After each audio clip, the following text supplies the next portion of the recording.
Hello and welcome to another episode of the Alter Your Health podcast, your source of information and inspiration to promote the holistic transformation of your health and the health of our planet. And I am Dr. Benjamin, your host. And I'm Dr. Susanna, your co-host. And we're both naturopathic doctors who support individuals in reversing disease and reclaiming optimal health through whole food plant-based nutrition and mind-body medicine. So today we are tackling the topic of vitamin B12. We have covered a lot of things on this podcast, but we have yet to really dig into vitamin B12, which, is always a question for human beings, especially plant eaters. So we intend to share with you in this episode everything you need to know about vitamin B12, hopefully debunking some things that you thought were true, and clarifying what you hadn't already known. So that's really our intention here. And before we dive in, any announcements real quick? No. Not so much. Not so much. Just a reminder, we are recording this live in our plant-based and stress-free Facebook group. And the reason why we're talking about vitamin B12 is because that was a topic of interest voted on in a poll in the plant-based and stress-free Facebook group. So if you'd like to come into this community, it is certainly open and you're certainly welcome to join us. Just find us on Facebook at facebook.com/groups/alterhealth. So let's talk about vitamin B12. Where do we start, Dr. Susanna? Well, I think we should start by talking about where it comes from. Yeah. Because I know one of the biggest arguments we hear from people when they are arguing against eating a plant-based diet is that, well, you can't get B12 from any plant food, so how can it be the best way of eating for humans? Right. I think that, probably most people have heard this spiel before, but if you haven't, or if it hasn't really clicked, I think we should get this out of the way real quick. Just to clarify, where it does come from is it comes from bacteria. It comes from bacteria primarily derived soil-borne bacteria. And these bacteria have an ability of producing vitamin B12. And some digestive systems of some people, under the right circumstances, also have the capability of producing vitamin B12 if we have those bacteria present in our digestive tracts. Hopefully that makes sense. But the fact of the matter is, in the evolved techno-agricultural world that we have created today, we are simply deficient globally. The planet is deficient in these vitamin B12 producing bacteria.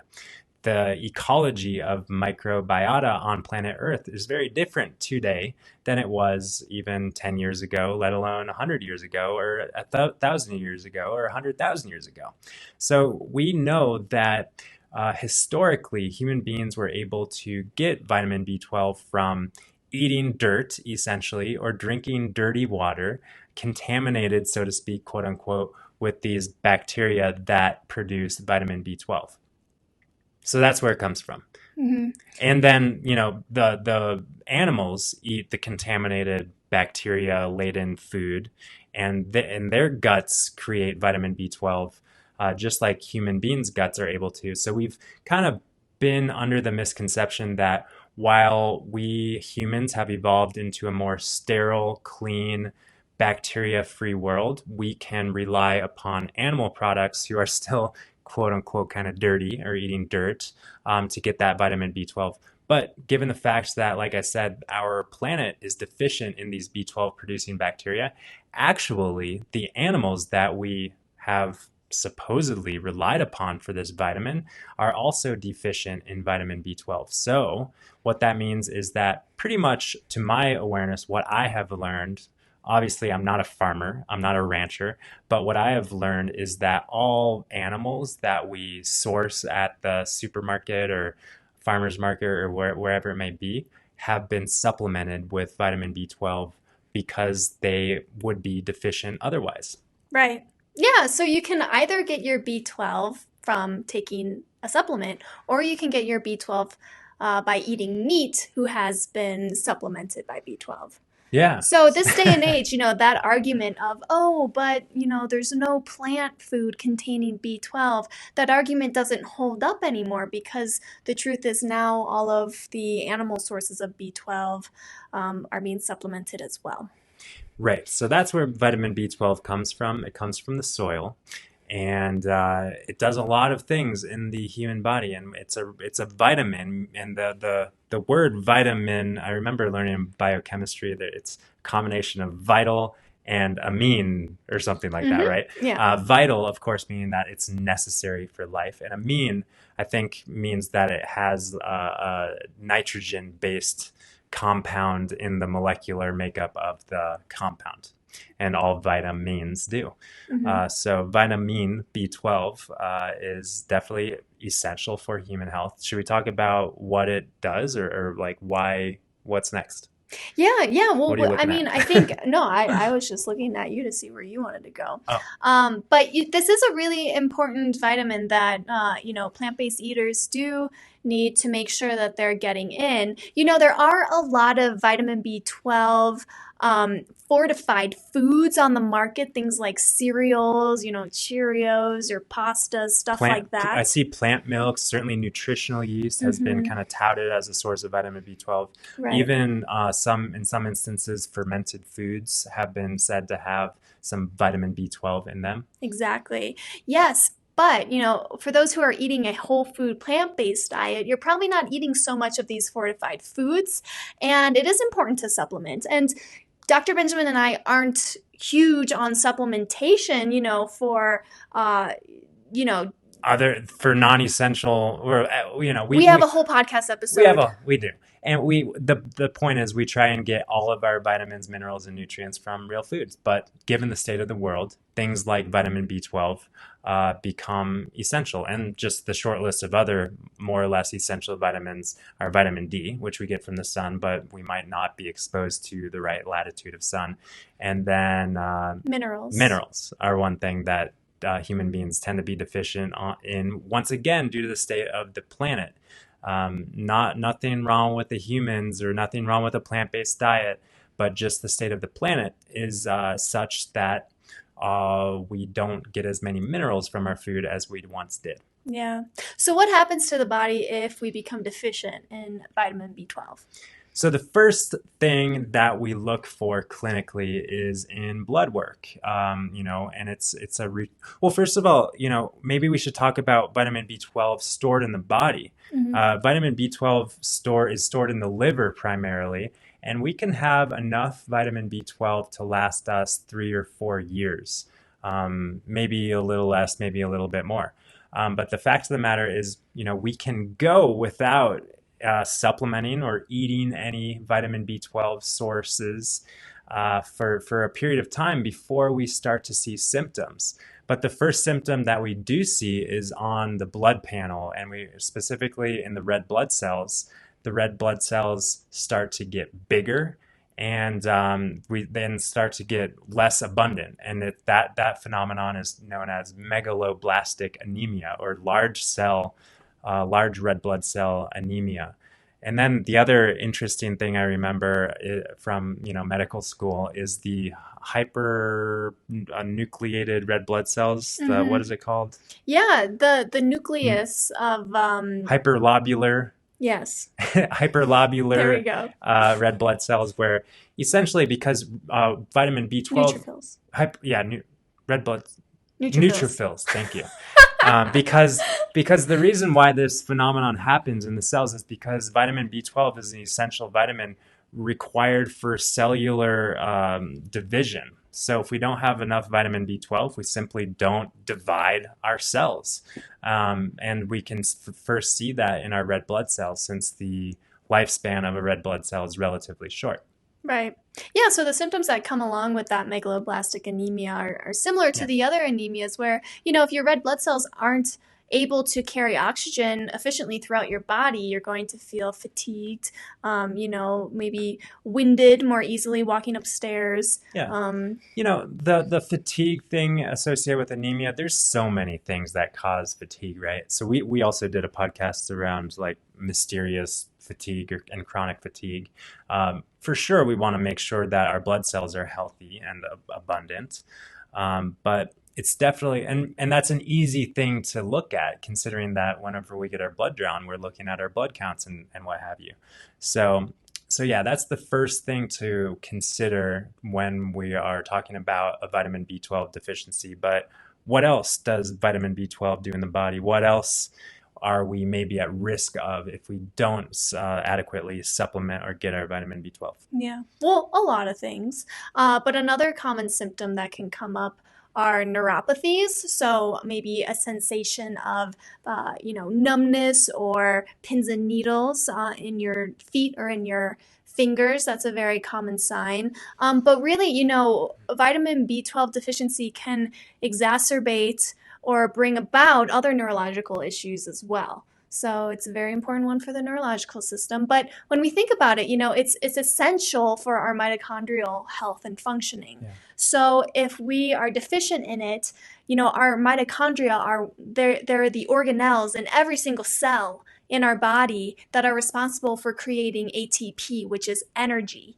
And if we're not producing that ATP efficiently, we're going to, see the consequences in all sorts of areas, because we need ATP for proper functioning of everything and for the healing, especially if we're supporting healing of chronic diseases, we need that healing energy. Right.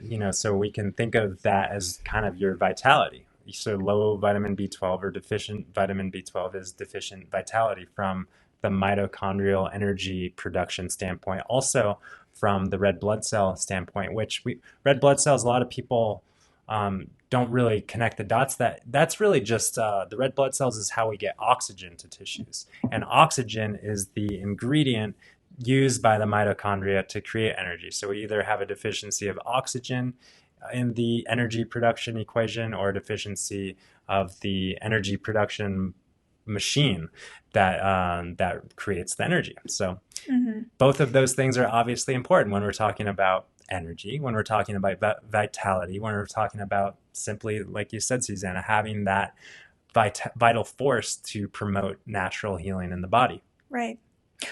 So, okay, let's now talk about supplementation, because there's actually a lot of information out there on what's the best type of Totally. B12 And how much. And yeah. So, let's just kind of get out of the way how much. What I typically recommend for an average person, plant-based eaters, an average person or just a human being. In this regard, we're all pretty much the same, right? Someone who is not deficient in vitamin B12 is what I meant to say. Okay. Is about 400 micrograms of B12 a day. Mm-hmm. Some people like to take that as one big dose once a week. That's me. I like to supplement with these kind of supplements weekly. I'll take the vitamin D and vitamin B12 in a dropper full a week or something like that. Yeah, so that could be like 2,500 a week would cover the bases. But for me, I need to do things on a daily basis, otherwise I'll forget. So. Oh, see, I forget, so then I make up for it every week. Sometimes, honestly, it's every 2 weeks. But remember, with vitamin B12 and, on the topic vitamin D, which is a fat-soluble vitamin, but these vitamins store in the body pretty well, unlike things like vitamin C, which we want to make sure we are replete each and every day. We can't just take a huge dose of something like vitamin C and expect for that to carry us into the week or month ahead. Mm-hmm. Exactly. Yeah. Exactly.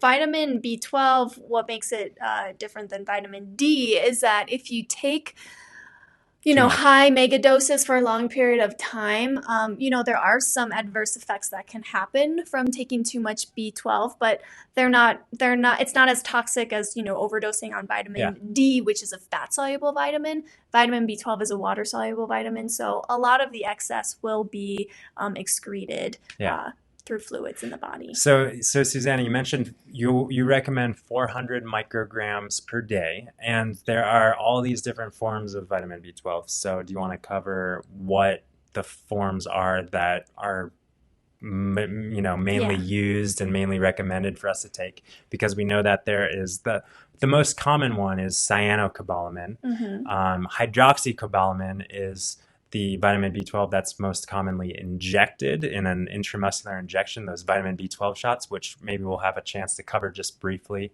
as well. And then there's methylcobalamin and adenosylcobalamin. Yeah. Am I missing any other cobalamins? Those are the 4. Okay. Yeah, and so we can start with the most commonly seen, which is cyanocobalamin. That's the one that's typically added to fortified foods. It's also the most, common form you'll find in supplements, and it's the least expensive form.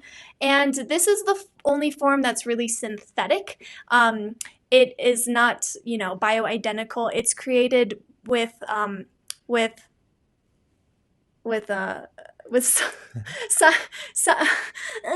don't know what you're blanking. saying. I'm not going to fill you in because I don't know. Because it's, cobalamin is the cobalt, and Right. then the cyano is the Cyanide. cyanide, exactly. So I can help you there. Yeah. Thank you. Okay.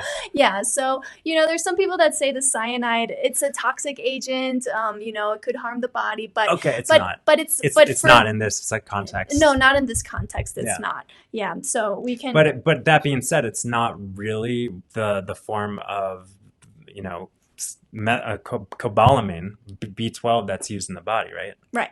Yeah, exactly. So, when we compare these with the other forms, the hydroxycobalamin, it is a natural form. It's typically found in red meats and things like that.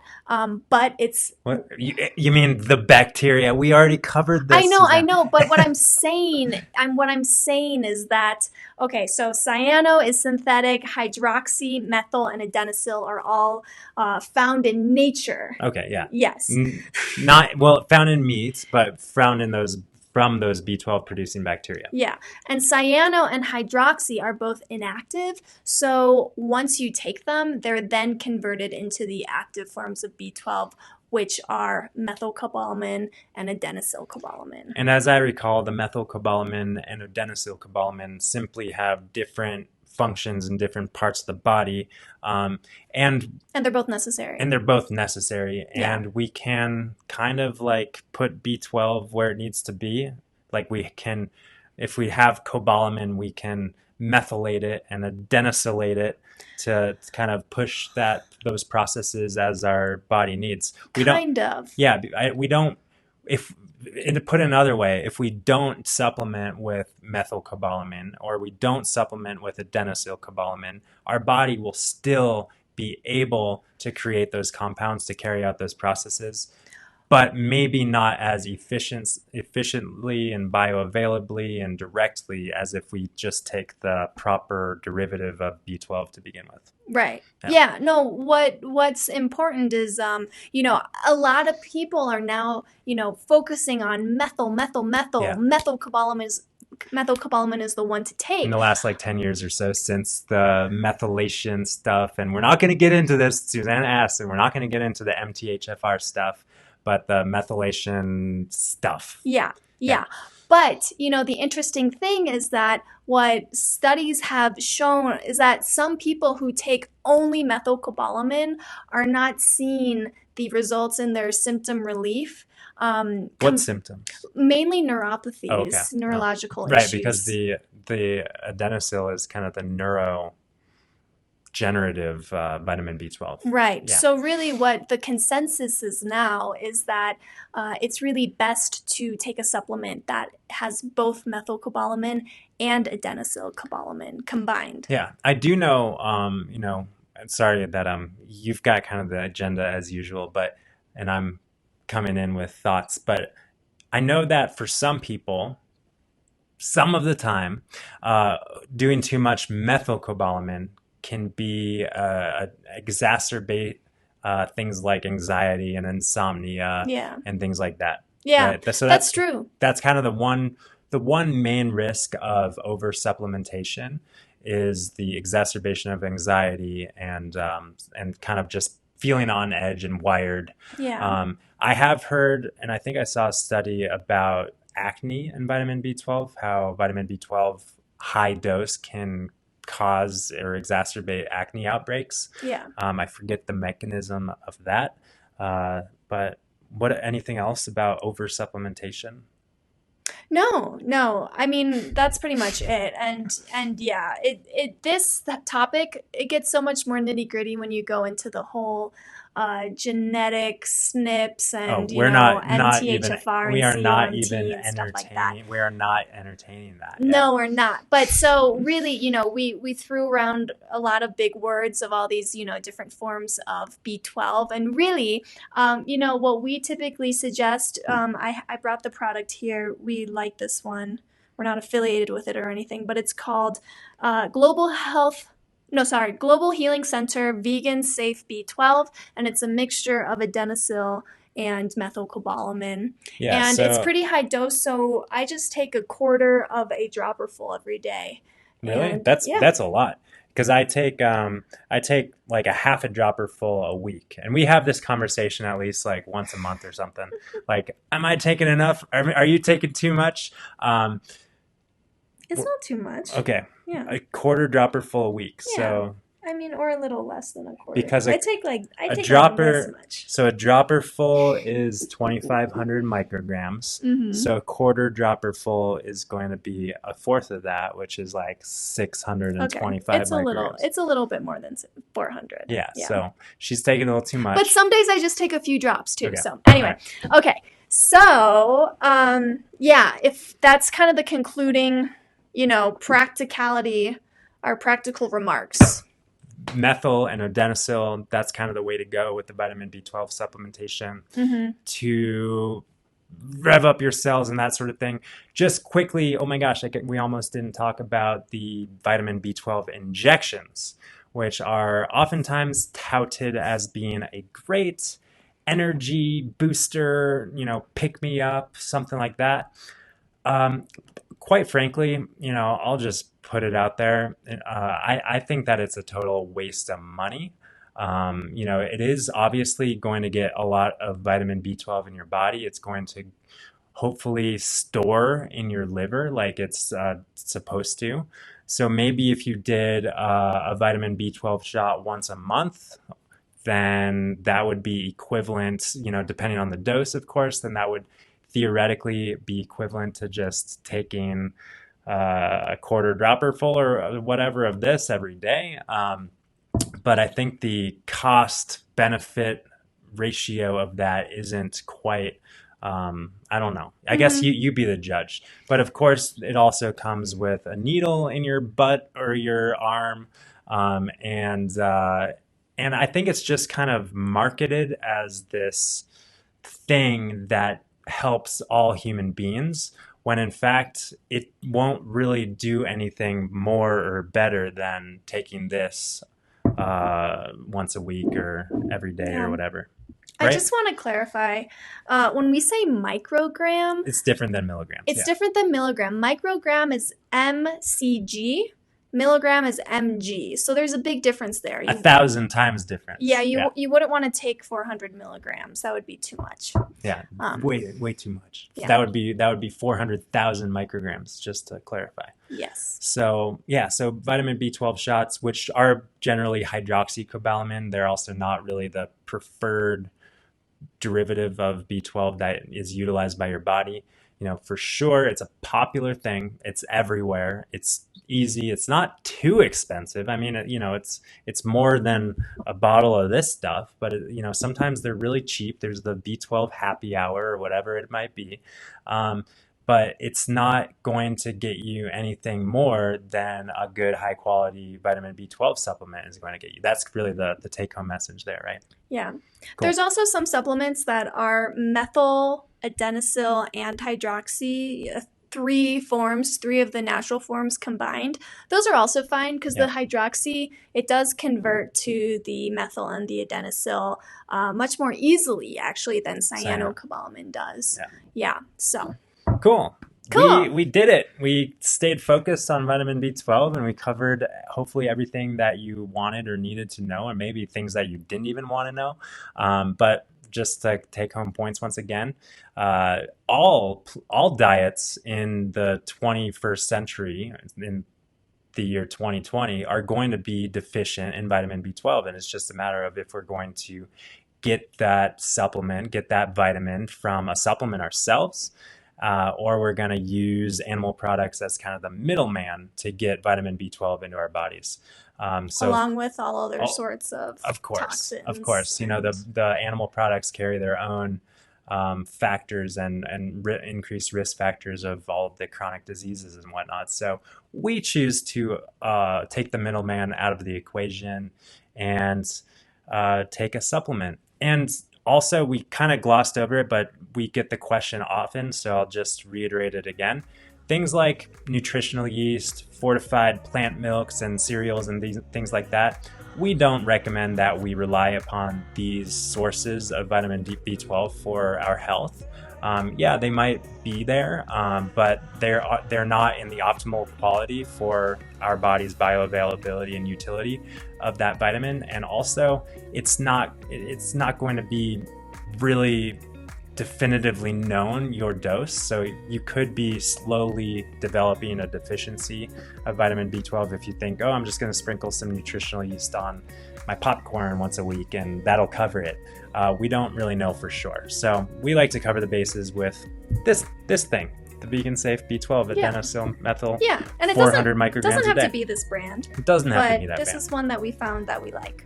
Yeah, so that's all for you guys, and we appreciate you for tuning in. Yeah. And just a reminder, if you're not already subscribed to the podcast, and if you got some benefit from listening and you want to tune into the next one, hit the subscribe button, leave a rating or a comment. We appreciate the feedback, and we'll see you guys in the next episode. Yeah, bye for now.